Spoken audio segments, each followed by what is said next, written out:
तो जब आप सीएसपी बने थे, तो जब पहली बार सुपर सीएसपी बनाए गए, तो उसकी ज़रूरत कैसे महसूस हुई आपको फिर? अच्छा, वो एक्चुअली क्या था, ये कंपनी का एक एफएमसीजी मॉडल था। जिस तरह से कंपनी से, किसी भी एफएमसीजी कंपनी से सामान निकलता है वो डायरेक्ट रिटेलर्स तक पहुंचाना बड़ा मुश्किल होता है, उसको डिस्ट्रीब्यूटर के जरिए डिस्ट्रीब्यूट किया जाता है। तो इसी तरह कंपनी का ये मॉडल था, बिजनेस मॉडल था कि इसको एक एफएमसीजी प्रोडक्ट की तरह डिस्ट्रीब्यूट किया जाए, जिससे ज़्यादा से ज़्यादा पब्लिक में और ज़्यादा से ज़्यादा जगह ये फैल सके। तो उसके लिए सिर्फ एक ही मॉडल अभी इंडिया में मौजूद है, एफएमसीजी मॉडल। और एफएमसीजी मॉडल में डिस्ट्रीब्यूटर के जरिए ही चीज़ प्रोडक्ट को अपने को मार्केट में सेल किया जा सकता है। अब ज़्यादा ज़रूरत इस वजह से महसूस होने लगी कि जब मैं एक अकेला सीएसपी था तो मेरे को कंपनी से ये मनी क्रेडिट होता था मेरे अकाउंट में।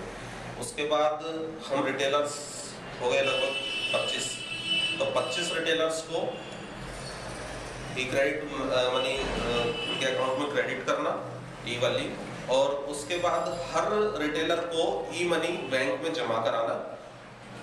वो थोड़ा कंपनी के लिए मुश्किल हो रहा था कि 25 लोग 25 बार बैंक जाएंगे और फिर वो मनी उसमें डिपॉजिट करेंगे कंपनी अकाउंट में, और वहां से फिर वो ई मनी हर अकाउंट को में क्रेडिट होगी। तो वो चीज़ों को कम करने के लिए एक डिस्ट्रीब्यूटर मॉडल तैयार किया गया। डिस्ट्रीब्यूटर मॉडल में होता क्या है, एक डिस्ट्रीब्यूटर के नीचे 50 रिटेलर होते हैं। वो 50 रिटेलर जो है वो डिस्ट्रीब्यूटर उनसे पैसा कलेक्ट करता है, और वो एक अकेला डिस्ट्रीब्यूटर 50 लोगों को पैसे को मनी को डिपॉजिट करता है कंपनी अकाउंट में, और वहां से वो ई मनी क्रेडिट हो जाता है डिस्ट्रीब्यूटर को, और डिस्ट्रीब्यूटर फिर वो 50 लोगों को मनी ई मनी क्रेडिट करता है उनके अकाउंट में। तो इस तरीके से रिटेलर्स बढ़ाने में भी आसानी मिली, और इस तरीके से एक जो चैनल था वो ज़्यादा मजबूत हो गया, डिस्ट्रीब्यूटर और सीएसपी चैनल। तो इसलिए कंपनी ने डिस्ट्रीब्यूटर्स बनाने का सोचा कि इससे हमारे पास ज़्यादा से ज़्यादा रिटेलर आ सकते हैं और कम से कम बार बैंक में जाना पड़ेगा। तो टाइम सेविंग मॉडल था बेसिकली, एक तरह से देखा जाए तो। अच्छा, शुरुआत से और फिर धीरे धीरे कैसे एजेंट मैनेजमेंट से रिलेटेड चीज़ें कैसे चेंज हुई हैं कॉमन?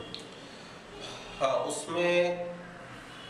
उसमें ये कह सकते हैं कि शुरुआत में जब चीज़ें थी तो ज़्यादातर काम फ़ोन के जरिए, हम फ़ोन पे हमने बोला कि हमने इतना पैसा जमा कराया है, वो वहाँ से कंपनी फिर वहाँ से हमारे अकाउंट में क्रेडिट कर देती। उसके बाद कुछ कंप्यूटर पे कुछ निकाला गया कि हम इतना, उसमें एक फॉर्म निकाला गया, उस फॉर्म को फिल करेंगे, इतना पैसा इस बैंक में इस टाइम पे जमा किया गया, और उसके बाद वो कुछ देर बाद वो पैसा लगभग 2 से 3 घंटे में पैसा रिलीज होता था बैंक से, सॉरी कंपनी से, और कंपनी से पैसा हमारे पास क्रेडिट किया जाता था। कुछ दिनों बाद फिर चीज़ें फिर बदली, और बदलने के बाद फिर नई टेक्नोलॉजी निकाली कंपनी की टीम ने कि एक एडिक बनाया गया।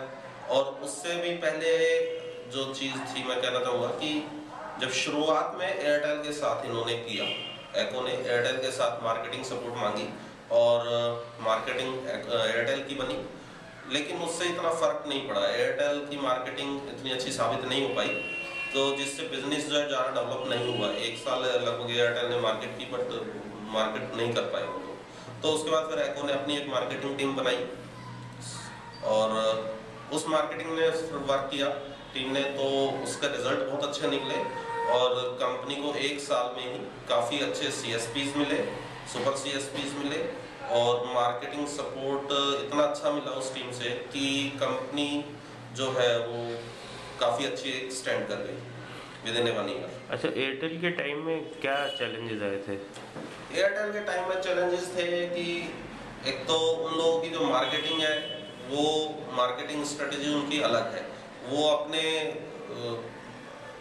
नए प्रोडक्ट के हिसाब से बेसिकली उन्होंने नहीं लिया कि नया प्रोडक्ट है, इसको बैंकिंग के से उन्होंने इसको एक्चुअली रिचार्ज के मॉडल में लेकर के, और वो उन्होंने रिटेलर्स को सेल किया कि नया है, रिचार्ज जैसा है, वो आप इसको सेल करो। वो ट्रेनिंग नहीं दे पाए अच्छे से।